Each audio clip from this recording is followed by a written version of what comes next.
નમસ્કાર મિત્રો, વાતોનો વિહામો ચેનલ, હું છું ચેતન બુવાજી. જૂઠ અને સત્યની વાત કરીશું. તમે સાચા છો એ તમે જાણો છો, પણ દુનિયા તમને ખોટા પાડી રહી છે ને, તો આ વિડીયો તમારા બધા માટે છે.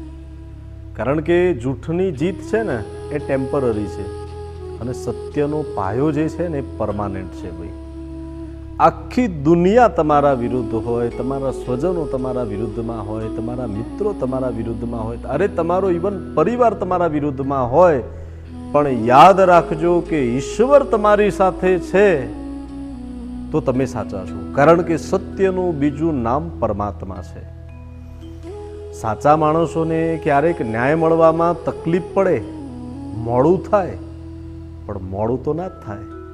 કારણ કે તમારો કપરો સમય એ જ તમારી પ્રામાણિકતાની સૌથી મોટી કસોટી છે. ગમે તેટલી મુસીબત, ગમે તેવું આભ તૂટી પડે તો પણ તમે ઈશ્વરની સેવા પૂજામાં સહેજ પણ ચૂક નથી કરી અને તમે સત્યની આંગળી, સત્યનો હાથ તમે છોડ્યો નથી, સત્યનો માર્ગ તમે છોડ્યો નથી, તો મતલબ કે ચોક્કસ જીત તમારી નિશ્ચિત છે. સત્યમેવ જયતે એ કોઈ મંત્ર નથી, એ કોઈ શ્લોક નથી, એ કોઈ વાક્ય નથી, તો બ્રહ્માંડનો નિયમ છે. તમે સત્યના માર્ગે ચાલ્યા છો, મતલબ કે ઈશ્વર તમારી જીત ચોક્કસ કરાવવાના છે.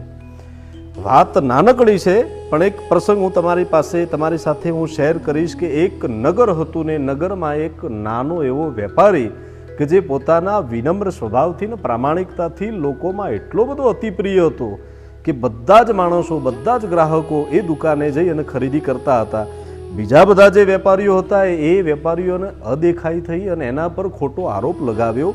ધીરે ધીરે ધીરે બજારમાં એટલી બધી ખરાબ વાતો, ખરાબ પ્રચાર આ વેપારીનો કર્યો.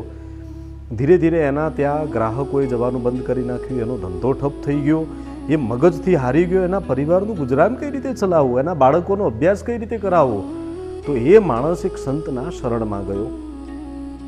હવે એને આખી વાત કરી કે મહારાજ, મારા જીવનમાં આવી ઘટના બની છે, હું હંમેશા સત્યની સાથે ચાલ્યો છું, હંમેશા પરમાત્માની સેવા પૂજા કરી છે. અરે ગરીબ માણસ, નાનું બાળક મારી દુકાને આવ્યું હશે તો વગર પૈસે પણ હું એના જીવન જરૂરિયાતની વસ્તુઓ મેં આપી હશે. તે છતાં પણ આજના કળિયુગના માણસોએ હું સાચો હોવા છતાં મારા પર આરોપો લગાવ્યા છે અને મને જગતની સામે ખોટો પાડ્યો છે. તો ગુરુજીએ એક લોખંડનો ટુકડો મગાવ્યો, કારણ કે એના પ્રશ્નોનું સમાધાન આપવું જરૂરી હતું, અને એક ગજવામાંથી સોનાનો સિક્કો કાઢ્યો, બંનેને સળગતા ભઠ્ઠામાં નાખ્યા.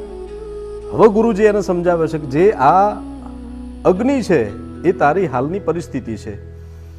અને થોડીક વાર પછી બંને બહાર જ્યારે કાઢ્યા ત્યારે લોખંડ પહેલાં કરતાં પણ વધારે કાળું પડી ગયું હતું અને સોનું પહેલાં કરતાં પણ વધારે ચમકતું હતું.